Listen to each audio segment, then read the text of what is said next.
Boa tarde, pessoal. Hoje nós vamos falar um pouco sobre leitura e interpretação de artigos. Vou compartilhar minha tela e vamos, então, discutir sobre esse tema.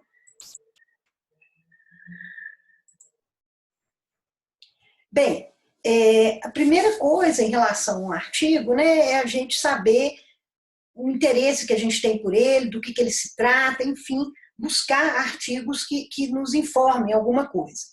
Então, é importante que a gente saiba o que deve ser valorizado em um trabalho científico.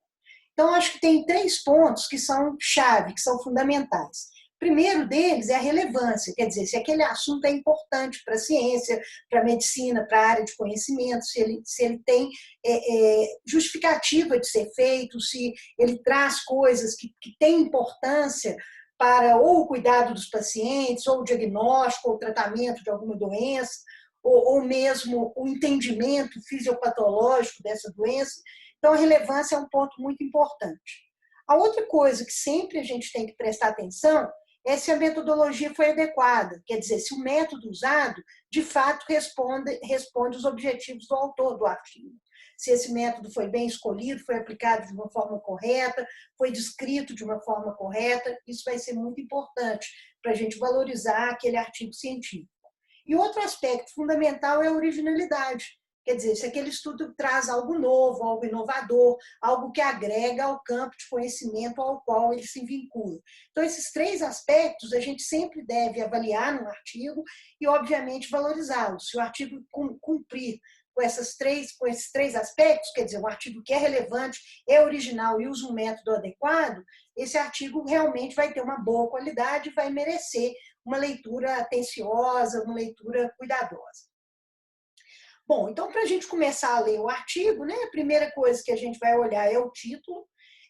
Uma coisa que a gente sempre fala sobre o título é que o título tem que ser como se fosse um resumo das coisas principais do artigo. Ele é como se fosse a manchete da notícia, né? Então, é importante escolher um título chamativo que traga as informações essenciais do artigo, daquilo que a gente quer saber. Então, pelo título, a gente escolhe muitas vezes se vai ler ou não aquele artigo.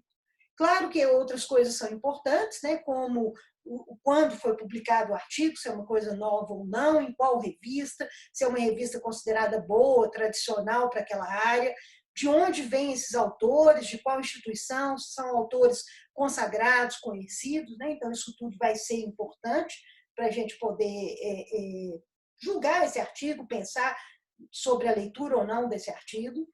A outra parte que é importante a gente ler, né, que ajuda a decidir sobre a qualidade do artigo, se deve ler ou não ler, é o resumo. Porque o resumo, se é um resumo bem feito, ele traz as principais informações do artigo. Então, ele coloca para a gente, no início, um pequeno background, porque daquele artigo, em que cenário que ele se insere. Depois ele vai falar um objetivo, né? Quais foram ou qual foi o objetivo dos autores. A seguir, ele descreve o método de forma bem sucinta, depois relata os principais resultados e, finalmente, faz uma breve conclusão sobre o tema. Então, o resumo vai dar para a gente esses elementos. Outros aspectos de extrema importância no artigo são os métodos e os resultados, que seriam talvez as 2 partes mais importantes. Por quê? Porque os métodos vão nos dizer se eles foram adequados ou não, como que esse artigo foi feito, quais as premissas e passo a passo, e os resultados vão ser os achados principais do autor. Então, o cerne do artigo vai estar nessa visão de métodos e resultados para a gente saber da adequação desse artigo, de quanto de qualidade esse artigo pode ter. Outras questões que a gente teria, né, se esse estudo tem uma validade interna, quer dizer, ele foi bem feito, as conclusões dele são sólidas para aquele universo, e se ele tem também uma validade externa, que é a capacidade de extrapolação. Quer dizer, será que é uma pesquisa tão robusta que eu posso transferir esses resultados para um universo maior, para um público mais abrangente? Então, isso também a gente deve avaliar. E uma coisa que é muito importante é a gente verificar se, baseado naqueles resultados, as nossas conclusões concordam com as conclusões dos autores, porque isso vai mostrar que o estudo está coerente, o estudo está fechado, é um estudo lógico e que chega realmente às conclusões que foram expostas. Bem, então, para avaliar um pouco essas coisas, é bom a gente responder algumas perguntas, né? Então, vamos lá, o trabalho é original. Então, a primeira pergunta é: esse trabalho acrescenta algo ao conhecimento vigente? Quer dizer, ele traz alguma coisa de nova? Então, como que ele pode trazer alguma coisa nova? Ele pode ser um estudo mais abrangente, com um tempo mais prolongado de segmento, ou então com uma amostra maior do que outros estudos anteriores. Isso já é alguma originalidade, alguma inovação. Por exemplo, a metodologia do estudo pode ser melhor, mais bem feita, mais acurada, comparada com estudos anteriores. Então, isso tudo a gente pode avaliar para ver em termos de originalidade, né? E outra questão é se o assunto abordado é suficientemente importante e contém dúvidas relevantes que busquem a necessidade de novas evidências, né, que justifiquem que haja essa busca por novas evidências. Então, essas três coisas que a gente está elencando aqui, elas são importantes para a gente avaliar o quão original é esse estudo e o quanto que ele tem pertinência dentro daquela área de conhecimento. Bom, outra questão que a gente sempre deve saber é a amostra, né? Sobre quem que é o estudo, né? Quais seriam o objeto do estudo. Isso deve estar, né, ou deveria estar muito bem descrito na parte de metodologia. Então, quais são os indivíduos que participaram desse estudo, como que eles foram incluídos, como que houve alguma exclusão, por quais critérios, como que foi feita a pesquisa, qual que é o protocolo dessa pesquisa. Então, essas coisas todas têm que estar bem descritas, né, na seção de métodos, para que a gente entenda bem como que foi planejado e desenhado o estudo. Outra coisa que tem que estar muito clara é o que o estudo mediu. Quer dizer, teve alguma intervenção ou não teve, ou teve alguma conduta que foi avaliada, teve alguma comparação entre grupos. Então, é extremamente importante saber quais que foram as medidas, né, as variáveis que o estudo adotou e também qual que foi o desfecho, quer dizer, onde que eles queriam chegar. Então, o estudo quer saber se o hábito de fumar aumenta risco de infarto. Então, está muito claro que uma variável que o estudo vai medir é se a pessoa fuma ou não fuma, né? E o desfecho vai ser quem infartou, quem não infartou. Então, isso tem que estar muito claro na hora da descrição do estudo. Isso a gente tem que conseguir obter essa informação lendo a metodologia do estudo. Outra coisa importante em qualquer estudo científico é se houve um cuidado dos autores em evitar vieses, quer dizer, evitar fontes de erro. Esses vieses, eles têm que ser, pelo menos, minimizados. Às vezes não é possível evitar totalmente o viés, evitar totalmente o erro, mas a gente tem que tentar usar medidas que os tornem o mínimo possível. Então, é importante que os grupos sejam bem estabelecidos. Por exemplo, que o grupo controle seja bastante semelhante ao grupo de casos, né? Se for um estudo caso-controle. Por quê? Porque aí você evita o viés, por exemplo, de usar controles que tenham algum fator que possa trazer algum confundimento, alguma mudança nos resultados. Então, é importante que a gente verifique isso, né? E sabendo, né, que se você não verificar isso, as suas conclusões podem estar errôneas, porque houve um erro de seleção de amostra, um erro de coleta de dados, ou um erro na aplicação do protocolo, um erro na escolha de critérios de inclusão e exclusão. Então, isso tudo tem que estar muito bem planejado, muito bem avaliado, para que a gente não incorra em erros fruto desses confundimentos e desse planejamento mal feito. Então, a ideia de pensar sempre fontes de erro, o que pode confundir, quais são esses fatores que poderiam interferir com o resultado do estudo, é extremamente importante dentro do planejamento para a realização de um trabalho. Outra coisa que é importante, né, que pode ajudar no rigor científico, é a ideia de que, por exemplo, quem está dosando alguma coisa não sabe se está dosando de paciente ou de controle, para que evite qualquer tipo de tendenciosidade. Quer dizer, aquela pessoa vai dosar aquelas amostras, vai passar o resultado, aí quem vai analisar é que vai saber o que é caso, o que é controle. Mas quem dosou naquela hora, ou quem aplicou um questionário, quem fez uma entrevista, estava sem saber o que ele estava, quem que ele estava avaliando. Se ele estava avaliando os pacientes de interesse, ou se ele estava avaliando o grupo controle.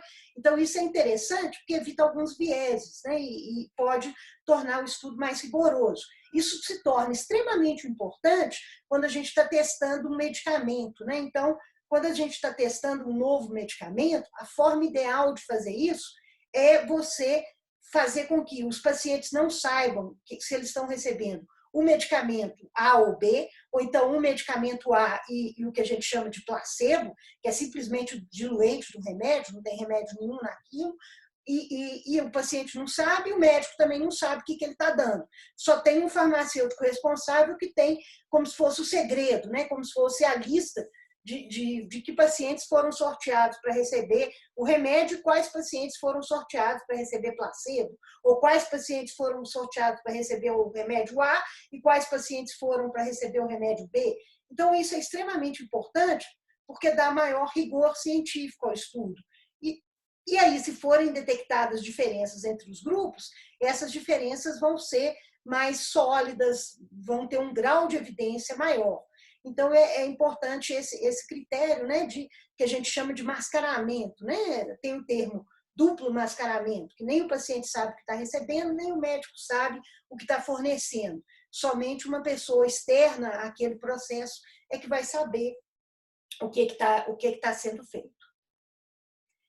Outra coisa extremamente importante é a análise estatística, quer dizer, houve um planejamento estatístico, os pesquisadores se preocuparam em definir critérios estatísticos para aquele estudo, desde qual que é o tamanho da amostra necessário para análise, qual que seria o protocolo do estudo, qual que seriam os tipos de análise que os pesquisadores fariam, enfim, esse planejamento estatístico é extremamente importante, porque ele, se bem feito, ele traz mais fidedignidade e torna os resultados mais robustos, mais confiáveis. Então, é um capítulo, né, que a gente sempre deve avaliar, sempre deve ler, sobretudo quando a gente está avaliando a qualidade do estudo científico. Esse é um capítulo que não pode deixar de ser verificado e de extrema importância para aferir a qualidade daquele estudo. Né? Então, por enquanto, vocês ainda não vão aprender muito sobre estatística,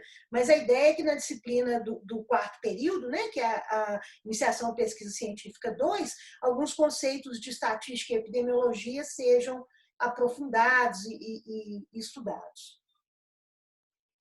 Bom, e aí, né, para a gente também conceituar alguma coisa, é os tipos de estudo que a gente pode ter. Né?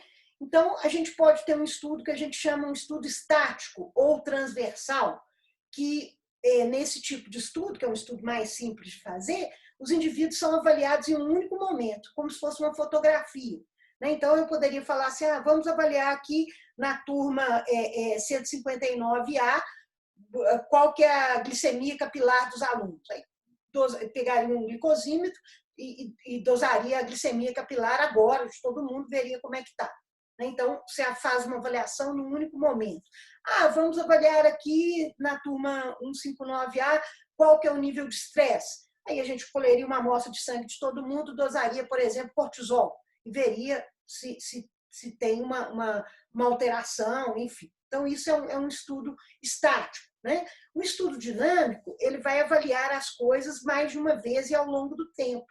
Então, geralmente, os estudos dinâmicos são chamados estudos de coorte ou estudos longitudinais, onde você vai fazer mais de uma avaliação, você vai seguir aqueles pacientes por algum tempo, e aí você vai ver como que é esse comportamento ao longo do tempo. Né? Então, você teria esse tipo de abordagem. Outra abordagem, outra classificação importante é se a gente está fazendo um estudo observacional ou de intervenção. O que é um estudo observacional? É um estudo onde você observa o que acontece com um grupo de pessoas sem interferir com o tipo de tratamento ou com o tipo de abordagem dela. Então, por exemplo, a gente pode pegar aqui um grupo de pacientes, vamos dizer, que nascem com malformação dos rins e do trato urinário e acompanhar esses pacientes ao longo da vida deles para ver quem vai desenvolver uma doença renal crônica no futuro. Eu não vou interferir em nada, o tratamento que os médicos forem fazer é aquele mesmo, eu não vou fazer nenhuma mudança nem no tratamento, nem no acompanhamento, apenas vou tabular dados e anotar para dizer, olha, esse subgrupo aqui evoluiu pior, esse aqui evoluiu melhor, enfim. Então, é um estudo observacional, onde eu não faço nenhuma intervenção. Por outro lado, a gente tem estudos onde são feitas intervenções novas. Por exemplo, eu vou testar um novo remédio, eu vou testar uma vacina, né? Agora, por exemplo, a gente está tendo esses ensaios da vacina de Covid, né? O que é feito? É uma intervenção. É dada uma vacina para os pacientes, né? Então, um grupo de pacientes vai receber uma vacina, o outro grupo vai receber placebo, e nós vamos ver se a vacina induz imunidade ou não, enfim. Então, é feita uma intervenção, é feita alguma coisa diferente, né? É mudado o curso natural das coisas. Então, é um outro tipo de estudo, que são os estudos com intervenção.